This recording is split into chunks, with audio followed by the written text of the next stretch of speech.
War and Peace, Part 20. This is concerning a father and daughter relationship. So Princess Marya is the daughter, and the old prince, or old Prince Bolkonsky, is her father. What angered him was that this visit revived in his mind the unsettled question, continually thrust aside the question in regard to which the old prince always deceived himself.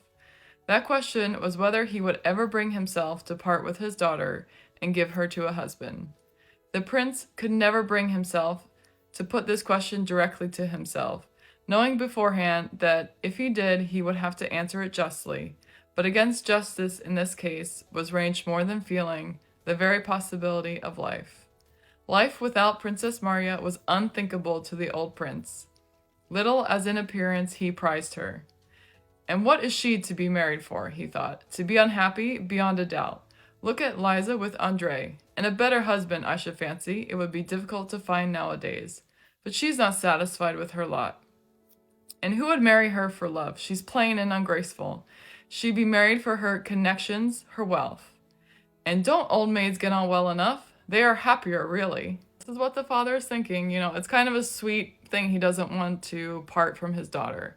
But in his inability to articulate that to himself and to his daughter, he lashes out and says some really mean things to her. So upon seeing her like dressed up really nicely, when she's like presented to this suitor, this guy that wants to marry her, this is what he says to his daughter. So it was for visitors you dressed yourself up like this, eh? He said. Nice of you, very nice. You do your hair up in some new fashion before visitors, and before visitors I tell you, never dare in future to change your dress without my leave. It was my fault, stammered the little princess, flushing. You are quite at liberty, said the old prince, with a scrape before his daughter-in-law.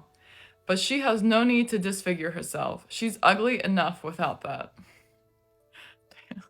And he sat down again in his place, taking no further notice of his daughter, whom he had reduced to tears. This is one of the things I really like about Tolstoy, is he often tries to kind of explain people's behavior. Like, why did he lash out at his daughter? Well, it's because he's actually really afraid of losing her, right? Of course, if he understood why he was lashing out and understood his emotions, etc., he wouldn't do that and maybe be able to have a nice conversation with his daughter, but unfortunately, that's not the case. Throughout the novel, this father continues to speak down to his daughter like the whole way.